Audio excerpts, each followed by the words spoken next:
বাংলাদেশে বড় সংখ্যক একটা মানুষ আছে, তারা একটা দিন বেশি বেঁচে থাকার জন্য কত কষ্ট করে। কারো ক্যান্সার হয়, কারো নানা রকম যন্ত্রণা আছে, এগুলা না দেখলে তো বুঝতে পারে না। তো ঢাকার একটা কিছু মানুষজন আছে, আমরা যারা গ্রামে আসি শহর থেকে, আমাদের কিন্তু জীবনের একটা লক্ষ্য থাকে।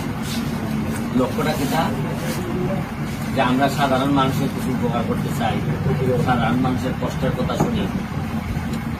অনেকে দেখবা ঢাকায় দেখবা সুইসাইড করে, আত্মহত্যা করে। তো এদেরকে আমি মাঝে মধ্যে জিজ্ঞেস করেছি কি কারণে আত্মহত্যা করছে।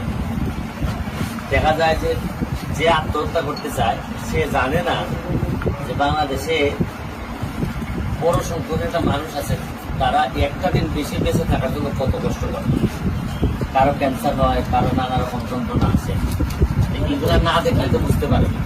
তো ঢাকার একটা কিছু মানুষজন আছে, এরা দেখবা রাতে এদের ঘুম আসে না, এরা একটা 4টা পর্যন্ত দেখা যায় জেগে থাকে, আবার ঘুম থেকে উঠে সকাল 12টা 1টায়।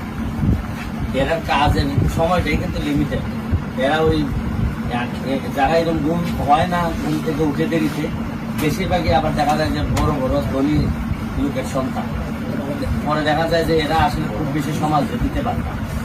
তো এইসব ছেলে মেয়েদের উদ্দেশ্যে আমার একটাই বক্তব্য যে তোমাদের লাইফস্টাইল পুরোটা হেলদি হয়ে গেল, কিন্তু ভাই আসো একটু গ্রামে, তুমি তোমার বাবার গ্রামে যাও, কষ্ট হবে, রাস্তা ভালো না, কিন্তু জীবনের কিছু মিনিং অর্থ খুঁজে পাওয়া যায়।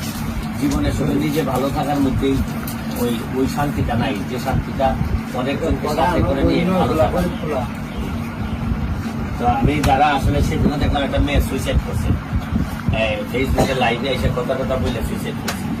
আমার কাছে মনে হয় এত পড়াশোনা বোঝা মানুষ যখন সুইসাইড করে তখন আসলে আমি খুব হতাশ হই। যে আমি তো মনে করি যে জীবনের শেষ দিন আমার এই দিনও সকালবেলা আমি কিছু না কিছু দিয়ে যেতে চাই পৃথিবীর যেন কাজে লাগে। কিন্তু তারা কিভাবে এত ইয়াং মানুষগুলো সুইসাইড করে আমি আসলে বুঝতে পারি না। এটা আমার কাছে এক এক সময় মনে হয় যে এটা এক ধরনের ওষুধ মনে হয়, নাইলে এইভাবে মানুষ তার জীবন তারে শেষ করে দিতে পারে না। জীবনে কত সুন্দর জিনিস আছে, দেখো চাইলে কত মানুষের সেবা করা যায়। এই যে আজকে আমরা সকালবেলা 9টার সময় বের হয়ে গেছি, আজকে হয়তো সারাদিন আমরা বিভিন্ন ভাঙন, মানুষের কষ্ট এগুলা দেখার চেষ্টা করবো, কিছু ত্রাণ মানুষকে দিব।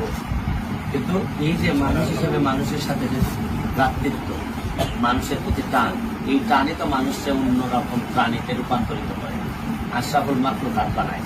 কিন্তু বেশিরভাগ মানুষ জানেই না আসলে তার উদ্দেশ্য কি, সে জানেই না যে তার বেঁচে থাকার মিনিং কি।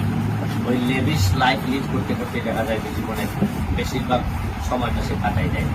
শেষ বয়সে এসে দেখা যায় যে সে বুঝতে পারে যে না, আসলে অনেক বড় ভুল হয়ে গেছে।